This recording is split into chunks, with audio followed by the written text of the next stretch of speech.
이 100년 국채 강매가 되든 안 되든 의도는 뭐예요? 통화 체계를 체제의 변경을 가져오겠다는 거예요. 달러의 강세와 약세를 조절하려고 하는 거죠. 그런 일본을 만들어냈던 플라자 합의, 브레튼 우즈, 마라라고 어코드. 달러가 많이 발행돼도 기축통화의 위치를 지키려면 통화 체제를 변경해야 합니다. 지금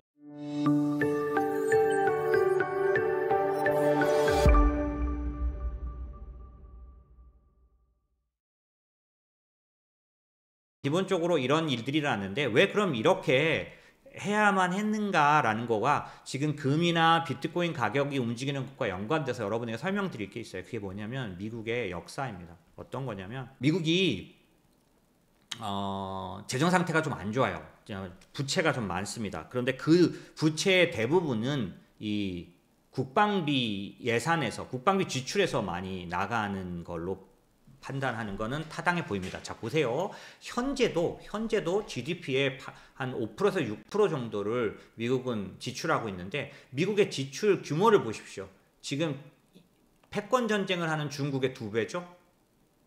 나머지 국가를 다 합친 것보다 많이 합니다.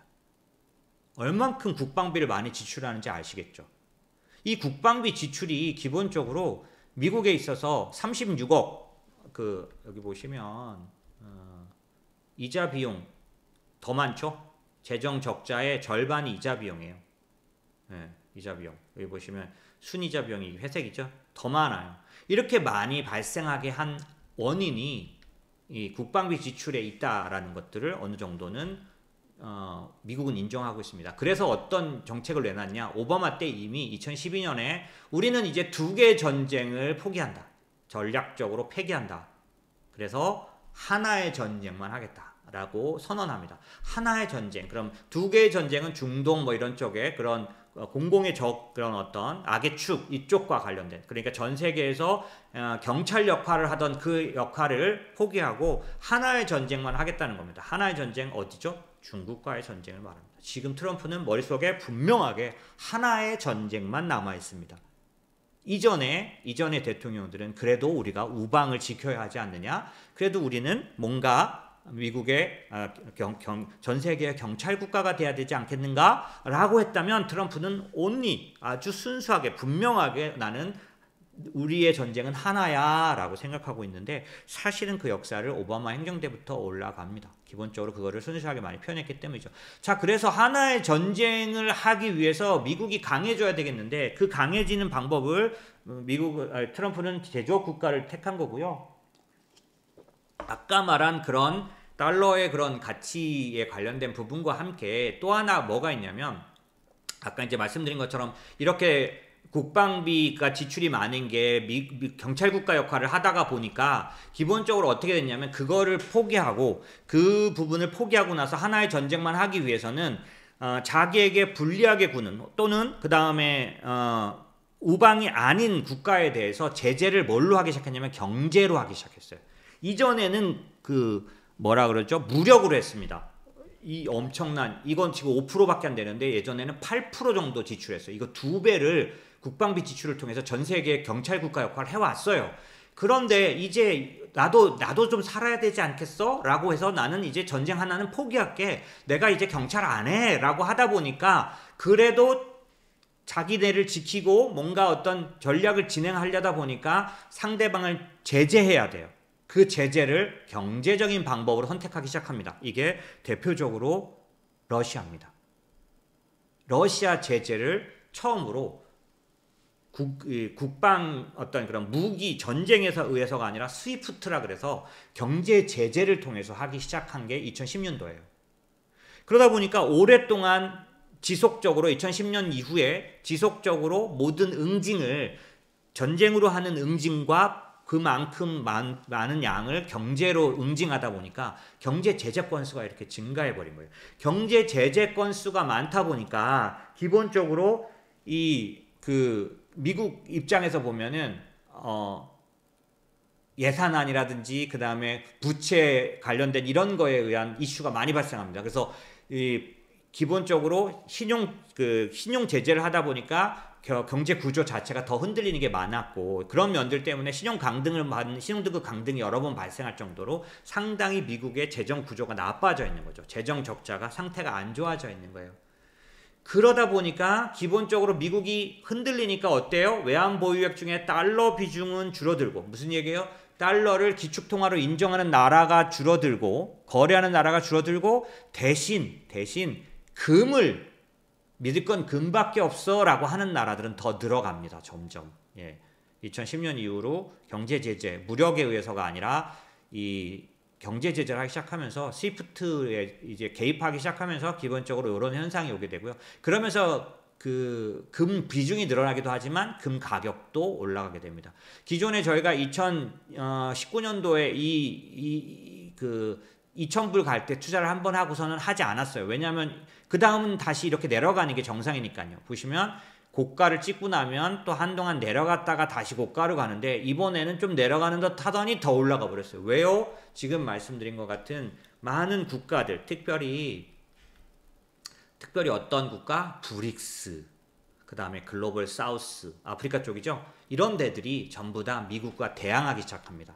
그런데 그 대항하는 그 국가들을 누가 취합합니까? 중국이 얘네들을 싸매기 시작합니다. 끌어안기 시작합니다. 그러면서 또 다른 진영이 만들어지고 그 진영은 어떤 일을 합니까? 기본적으로 금으로 그 다음에 위안화로 달러를 무너뜨리거나 믿지 못하겠다라는 그래서 미국의 국채 매수자가 사라져가기 시작합니다. 국채를 매수해주지 않는 우방이 늘어나기 시작하는 거죠. 그럼 이런 상황을 계속 두고 보면 어떤 일이 생길까요? 미국의 기축통화 위치가 흔들립니다. 그렇기 때문에 아까 다시 돌아가서 스테이블 코인을 통해서 어떤 걸 해야 돼요? 달러를 다시 잠궈야 하는 거죠. 그러면서 기축통화의 위치는 지키되 미국을 제조업 국가로 만들기 위해서 중국을 대항하는 제조업 국가로 가야만 하는 겁니다. 자, 이런 것을 위해서 트럼프의 본심을 나타내는 두 가지 사례를 말씀드리겠습니다. 자, 첫 번째 트럼프의 보이지 않는 큰 그림, 첫 번째 전략. 달러가 많이 발행돼도 기축통화의 위치를 지키려면 체제를 변경해야 합니다. 지금 현재 통화 체제에서는 방법이 없어요. 왜? 트리핀 딜레마가 필수적이에요. 그러면 통화 체제를 변형하는 일 밖에는 달러를 많이 발행하면서도 기축통화 위치를 지킬 수 없죠. 그래서 그 유명한 마러라고 어코드, 마러라고 협정이라는 얘기가 월가와 미국의 그 주요한 투자자들에게 알려지고 있는 거예요. 여러분이 만약에 마라라고 협정이라는 걸 처음 들으셨다면 조금 관심을 가지셔야 합니다. 굉장히 이 자체가 이루어진다라는 건 아니지만 이 안에 함축되어 있는 트럼프의 본심이 조금 중요합니다. 그래서 마로라고 어코드라는 단어를 찾으시고 그다음에 미국 그 투자하시는 내용들 중에서 미국은 한국은 유튜브가 더 활성화된 듯한데 미국은 팟캐스트가 더 많이 활성화됐습니다. 팟캐스트에 들어가셔서 마러라고 어코드라는 거 치시고 좋은 어떤 그 컨텐츠들을 많이 보실 수 있는데 일단 제가 그 내용을 개략적으로 설명드리겠습니다. 마러라고 그 어코드 마러라고 협정은 뭐냐면 마러라고 아시죠? 마러라고는 여기 이 사진에 나오는 것처럼 트럼프의 그 본거지 그가 항상 그 협상 상대를 불러들이는 그의 어떤 그 본거지죠. 그 마로라고 리조트 그쪽으로 이제 와서 어코드, 협정, 협의 뭐 이런 걸 할 거라는 건데 그 내용은 뭐냐? 그냥 간단합니다. 100년 국채 강매. 이거 무슨 말이냐면 트럼프가 관세를 때린 다음에 만약에 그 관세를 안 받고 싶으면 미국 국채 100년짜리를 사라. 이렇게 강매할 거라는 거죠. 웃기죠? 말도 안 되는 것 같죠? 근데 많은 사람들이 할지도 모르겠는데 이렇게 생각합니다. 왜요? 미쳤으니까 또라이니까 그렇게 생각합니다. 어쨌든 그런데 이렇게 하는 이유가 뭐냐? 이 100년 국채 강매가 되든 안 되든 이런 의도는 뭐예요? 통화 체제의 변경을 가져오겠다는 거예요. 통화 체제의 변경을 가져왔던 적은 미국에게 있어서는 한 3번 정도 있습니다. 3번 중에서 여러분이 제일 잘 아실 수 있는 프라자 합의라는 걸 설명드리겠습니다. 프라자 합의는 여기 트럼프 보이시네요. 트럼프. 나홀로 집에 트럼프가 나왔던 사실 아시죠? 모르시면 나왔습니다. 이렇게. 뭐라 그러냐면 그거 뭐지? 엑스트라로 출연한 거예요. 길 가르쳐주는 사람으로. 근데 왜 나왔냐? 트럼프가 88년도에 이 플라자 호텔을 샀거든요. 이때만 해도 이 플라자 호텔이 트럼프 거였었어요. 요거 찍을 때. 그러니까 이제 그거를 이제 어필을 하려고 했겠죠. 어쨌든 그래서 나왔는데 그 유명한 뉴욕의 플라자 호텔입니다. 여기서 이루어졌기 때문에 플라자 합의라고 하죠. 아까 마러라고 해서 이루어지면 마러라고 협정이 되죠. 똑같이 플라자 합의가 되는데 이 플라자 합의는 뭐냐? 이건 뭐냐면 강제적으로 미국의 달러를 약세로 만들고 강제적으로 엔화를 강세로 가져가는 말도 안 되는 강도 협정이었죠. 5개국 정도가 참여했는데 이때는 다 미국에게 동의를 해줬습니다. 그래서 이때 어떤 일이 생겼냐면 미국의 달러 가치는 갑자기 약세로 돌아서고 엔화는 갑자기 강세로 전환합니다. 왜? 의도적으로 강제적으로 그걸 했기 때문에. 그래서 여기서 일본의 30년이 시작됩니다. 이 플라자 합의 이후에 일본의 그 잃어버린 30년에 대해서는 여러 번 설명을 드려야 합니다. 이전에 한번 드린 적이 있는데 왜 드려야 하냐면 우리가 향후 중국을 투자할 때 플라자 합의 이후에 잃어버린 30년이 오는 일본의 사례를 보면 하지만 초기에 일본의 주식시장이 어마어마하게 급등을 합니다. 니케이 225 기준으로 보면 4만 대까지 갔던 게 그때예요. 아주 일시적으로 불타오릅니다. 그랬다가 완전히 꺼지는 30년이 벌어지게 되는데 그런 의미에서 중국도 그런 불타오르는 버블이 생길 수 있기 때문에 저는 주의해서 보고 있는 중입니다. 자, 그런데 어쨌든 그런 측면에서 봤을 때 N이 어느 정도였냐면 이 플라자 합의를 시작하기 전에 달러당 220N이 몇 년 만에 90N까지 떨어집니다. 그러니까 N의 강세가 3배로 뛴 것과 같아요. 3배나 강해진 거죠. 지금 원화로 말씀드려보면 지금 1,400원이잖아요. 몇 년 안에 1,400원이 얼마가 된 거냐면 500원이 되는 거죠. 강세를 띠는 거예요. 지금 1,400원이었던 그 원화가 500원이 돼요. 여러분은 해외여행 가시니까 좋을 거라고 생각하시죠? 한국의 경제는 망가집니다. 왜냐하면 원화가 그렇게 갑자기 자기 혼자 강세를 띠면 수출이 안 돼요. 그리고 그런 것뿐만이 아니라 일본에게서 샀던 모든 물건을 갑자기 미국이 어느 날 안 사기 시작합니다. 지금 중국과 똑같은 거예요. 그래서 중국에 지금 어떤 일이 생기냐면 전기차가요 값이 뚝뚝뚝뚝 떨어집니다. 예. 왜? 많이 만들어 놨더니 팔 데가 없는 거예요. 전기차만 그럴까요? 많은 것들이 미국이 안 사주기 때문에 엄청난 위기에 빠져 있습니다. 그런 일본을 만들어냈던 플라자 합의, 통화 체제에 변화를 가져왔던 이 플라자 합의 이전에 뭐가 있어? 브레튼 우즈도 호텔 이름입니다. 호텔에서 일어났던 협의, 똑같이 플라자 합의, 그리고 마러라고 합의. 이건 아직 안 일어났고 안 일어날 수도 있지만 이 모든 게 모두 공통점이 뭐예요? 통화 체제를 강제적으로 변경시키는 겁니다. 달러의 강세와 약세를 조절하려고 하는 거죠. 자, 이 얘기가 거짓이 아닌 게 트럼프가 통화체제 변경에 어떤 협정에 관심이 확실히 있는 건 분명한데요. 왜냐하면 이 문우신이라는 사람이 이 작업을 했습니다. 이 통화체제 변경을 위한 작업을 1기 때도 했고 2기 때도 지금 그 얘기를 자꾸 꺼냅니다. 이 사람은. 이 사람은 골드만삭스 출신이지만 뭐 우리 같은 그런 투자회사에 있었고요. 그때 이 사람이 이 통화체제 변경에 대한 어떤 구조를 짰던 걸로 보여집니다. 자, 그런데 그 통화체제를 가져오는 그런 협정을 우리는 이제 플라자 합의 이렇게 부르는 것처럼 그래서 월가에서는 마러라고 합의라는 합의 사항이 추진되는 거 아니야? 라는 얘기를 하고 있는 거고요. 이 얘기에 대해서 궁금하신 분은 짐 비앙코 리서치의 짐 비앙코라는 사람이 내놓은 그런 글이나 팟캐스트, 그다음에 블룸버그 인터뷰 같은 것들을 보시면 조금 제가 말씀드린 얘기를 이해하시기 쉽습니다. 자, 여러분이 집중하실 건 마러라고 어코드가 아니고 트럼프의 딜레마 중에 하나가 제조업 국가로 가려면 달러를 약세로 만들되 기축통화를 지키는 방법에 관심이 높다. 그 얘기를 알아주시면 좋고, 두 번째, 미국의 재정을 튼튼하게 하려면 국방비를 줄여야 하거나 국방비를 이전처럼 이렇게 낭비되지 않게 해야 하기 때문에 이 트럼프가 이때 쓴 전략을 광인 전략이라고 합니다. 광인 전략 처음 들어보십니까? 이것도 처음 들어보셨다면 여러분이 시장을 이해하기 위해서 조금 더 공부를 하셔야 되는데요. 이 광인 전략이란 건 매드맨 티오리라고 하는 이 광인 전략이라는 건 사실은 트럼프가 만든 말은 아니고 여기 보시면 리처드 닉슨 때 나온 대외 정책이고 헨리 키신저가 만든 단어라고 합니다. 69년부터 74년까지 이 많은 국가들이 닉슨과 키신저는 미친놈이라고 생각했기 때문에 왜 미친놈이라고 믿게 만들었냐면 핵전쟁을 일으킬 수도 있는 인물이라고 믿게 해야만 전쟁을 억제할 수 있었기 때문에 소련이나 제3세계가 미국을 자극하지 않게 하는 방법으로서 또라이인 것처럼 보이게 하는 전략, 광인 전략이라는 거죠. 그래서 소련이 이제 협상장으로 나가서 베트남 전쟁 종전을 만들어냈던 그 전략을 우리는 리처드 닉슨과 헨리 키신저를 통해서 광인 전략이라고 하는데 이 광인 전략이 왜 트럼프에게 나오느냐 하면 이번에 우크라이나와 관련된 협정에서 우크라이나와 관련된 회의에서 트럼프가 한 행동 때문입니다. 이번에 트럼프가 우크라이나와 관련돼서 여러분이 일련의 사태를 들으셨죠?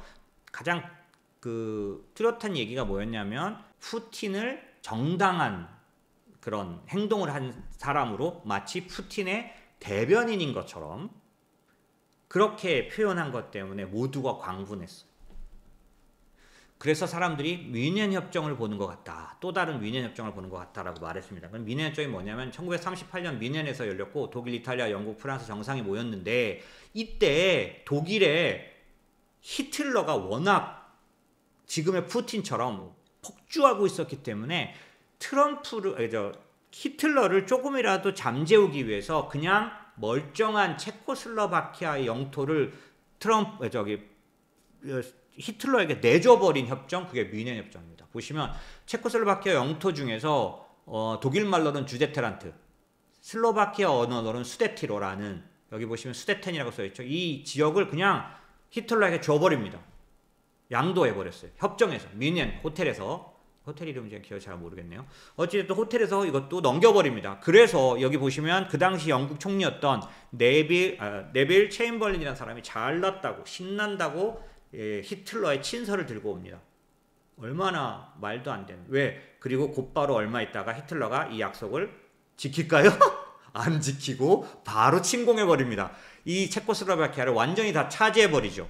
그러면서 생겨난 게 2차 세계대전입니다. 지금 러시아에게 미국이 그런 짓을 하고 있다는 얘기죠. 왜? 푸틴이 언제라도 우크라이나를 난 그런 적 없는데? 라고 하고서 먹어버리고 정당한데? 라고 할 수 있는 그런 거를 줬다라고 생각하는 거죠.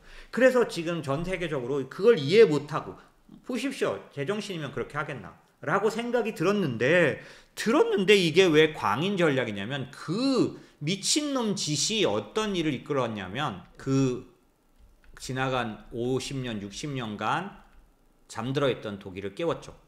보십시오. 인프라 투자에 10년간 770조를 쓰겠다. 이 얘기는 이 돈을 쓰려면 어떻게 해야 돼요? 기본적으로 독일이 지금까지 50년 이상 지켜온 재정 법칙, 부채를 3% 이상 안 만들겠다라는 유럽연합의 규칙을 스스로 깨고 우리는 부채를 이제 일으키겠다라고 선언한 것과 같은데 독일은 얼만큼 지독한 나라였냐면 재정위기 2010년도 초에 재정위기가 왔을 때도 독일은 끄떡도 하지 않았습니다. 왜? 독일에게는 어떤 아픈 기억이 있어요? 2차 세계대전 이후에 하이퍼 인플레이션을 겪은 가장 슬픈 기억을 가진 어마어마한 아침에 월급이 다르고 점심에 월급이 달라요. 얼마나 물가가 빨리 오르는지. 그 하이퍼 인플레이션을 겪었던 독일은 죽어도 부채는 늘리지 않겠다라는 그런 결심을 갖고 있었기 때문에 그 유럽 전체의 위기가 왔을 때도 독일은 이 법칙을 깨지 않았던 그런 독일이 어떤 선언을 하게 됩니까? 맞냐? 우리도 이제 해야겠어.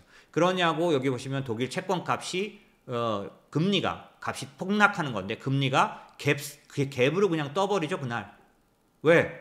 이렇게 부채를 일으키고 재정을 일으키려면 정부 채권을 발행해야 되니까 채권값이 어떻게 되겠어요? 똥값이 되겠죠? 그래서 독일 10년 국채, 분트채가 이렇게 그냥 폭락해버립니다. 갭 상승해버리는 거죠. 금리가 하루 만에. 그죠? 이런 일을 트럼프가 이런 변화를 트럼프가 뭘로 인해서 만들었어요? 광인절, 미친놈.